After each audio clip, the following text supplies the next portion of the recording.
Assalamualaikum warahmatullahi wabarakatuh. Izin memperkenalkan diri, nama saya Safa Jasa Safitri dari kelas 10D nomor absen 34. Jadi saya di sini akan menjelaskan apa itu teks laporan hasil observasi. Jadi untuk pengertian teks laporan hasil observasi ini atau yang biasa disingkat LHO adalah teks yang berisi fakta tentang hasil penelitian, pengamatan, survei, riset, atau kunjungan suatu proyek.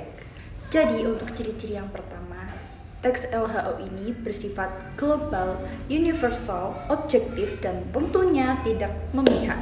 Jadi bahasa yang digunakan ini tuh umum, jadi semua orang mudah memahami teks laporan hasil observasi. Dan untuk yang kedua, teks laporan hasil observasi ini ditulis berdasarkan fakta hasil pengamatan. Jadi tidak ada rekayasa atau karangan mengenai hasil dari observasi tersebut. Dan juga tidak mengandung suatu asumsi. Jadi apabila memang fakta dari hasil pengamatannya seperti itu, ya tidak usah direkayasa apapun lagi. Jadi kayak aktual, memang benar-benar seperti itulah.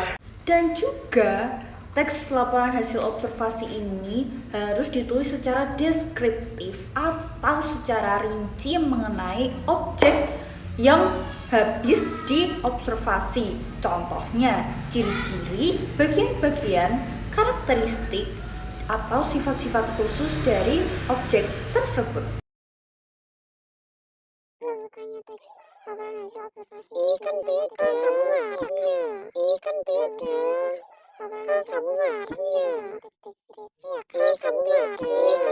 Sedikit out of topic. Iya benar, teks laporan hasil observasi itu bersifat deskriptif, tapi ada bedanya loh dengan teks deskripsi. Jadi seperti apa yang saya jelaskan di awal, teks laporan hasil observasi ini dia lebih objektif, bersifat fakta, universal. Jadi itu tuh pure 100% fakta dari apa hasil penelitiannya itu tanpa merekayasa atau mengubah-ubah apapun ya. Kalau tes deskripsi ini dia tuh lebih ke subjektif, individual, dan berfokus pada detail spesifik yang ditangkap oleh panca indera manusia. Jadi beda ya. Jadi teks laporan hasil observasi ini dibagi menjadi 3 struktur.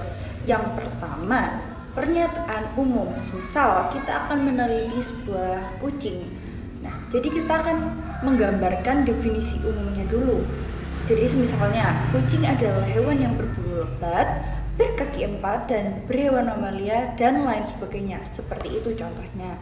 Dan untuk yang kedua adalah deskripsi bagian. Jadi kita mendeskripsikan objek apa yang akan kita amati. Misalnya nih, kita kan jadi akan meneliti kucing. Jadi kita akan mendetailkan seperti misalnya nih, kucing itu tatapannya di malam hari menjadi tajam, lalu dia memiliki taring, memiliki cakar, dan lain sebagainya. Seperti itu. Dan untuk yang ketiga atau yang terakhir adalah deskripsi manfaat atau simpulan. Nah, di simpulan ini biasanya ada kata-kata atau kalimat dan dapat disimpulkan bahwa tanda kutip seperti itu. Jadi kaidah kebahasaan yang pertama adalah kalimat definisi. Nah, kalimat definisi ini membantu si pembaca untuk memahami suatu artian kalimat ilmiah. Nah, biasanya kalimat definisi ini itu tuh ada kata-kata adalah, merupakan, iyalah, dan lain sebagainya. Yang kedua adalah kalimat deskripsi. Nah, kalimat deskripsi ini berisi tentang sifat-sifat, ciri-ciri benda tersebut. Jadi kayak pembaca itu seolah-olah mengerti benda yang amat. 3, mengandung verba. Verba itu apa sih? Nah, Verba itu gunanya untuk mengkelompokkan, mengklasifikasikan suatu hal. Berkonjungsi. Nah, di waktu kelas 9 kita pernah mempelajari apa itu konjungsi. Nah, konjungsi ini adalah kata hubung, penghubung antara kalimat atau kata satu dengan yang lainnya. Contohnya, dan, atau, tetapi, karena, sehingga, dan lain sebagainya. Mengandung kata sinonim dan antonim. Kalau sinonim itu sama, kalau antonim itu beda, atau bukan beda sih, lebih ke kebalikan.